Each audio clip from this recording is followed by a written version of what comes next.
Primo consiglio per la città di Sora, in cui il sindaco Luca Di Stefano ha prestato il consueto giuramento alla Repubblica Italiana. Io, Luca Di Stefano, giuro di essere fedele alla Repubblica Italiana, di osservare lealmente la Costituzione italiana, le leggi dello Stato e di adempiere a tutti i miei doveri nell'interesse collettivo.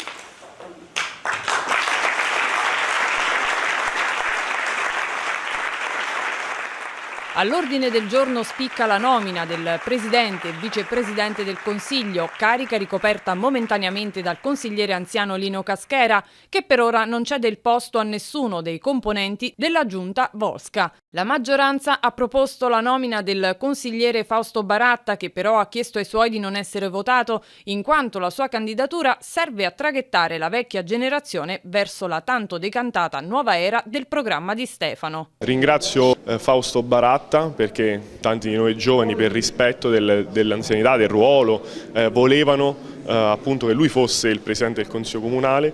Lui in aula ha comunicato a tutti quanti noi che è stato il traghettatore di questa nuova generazione e quindi vuole un'apertura a 360 gradi sulla città, e lo ringraziamo, ne prendiamo atto, e al prossimo Consiglio Comunale sicuramente ci sarà il nostro Presidente. A seguire la comunicazione del sindaco sull'avvenuta nomina dei componenti della giunta, tra cui il vice sindaco dottoressa Maria Paola Gemmiti, con delega alla cultura e pari opportunità.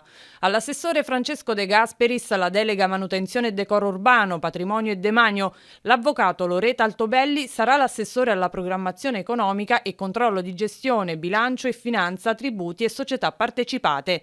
La dottoressa Naiche Maltese guadagna la carica di assessore alle politiche sociali, mentre il dottor Andrea Alviani riceve la delega di assessore all'innovazione tecnologica, attività produttiva e commercio, turismo e rapporti con le associazioni di categoria.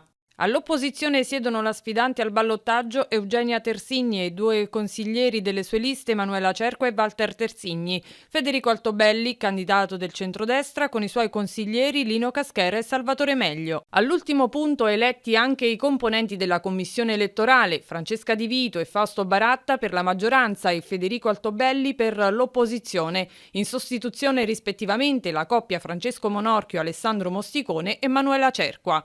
Fiducioso il sindaco in merito ai primi 100 giorni che la sua giunta sta già affrontando, con l'unico obiettivo, ribadisce, di perpetrare l'impegno preso nei confronti dei cittadini di Sora e le loro problematiche. Ecco, nei primi 100 giorni vogliamo portare a termine il nostro programma elettorale.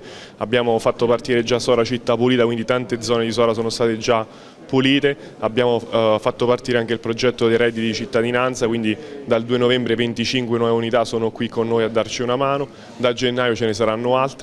E ci sarà Sora città del Natale, poi ci occuperemo della videosorveglianza, come ho già detto prima è arrivato già un finanziamento importante per la videosorveglianza e le fototrappole, e poi l'ultimo intervento sarà il nuovo parco pet friendly per tutti i nostri amici a quattro zampe.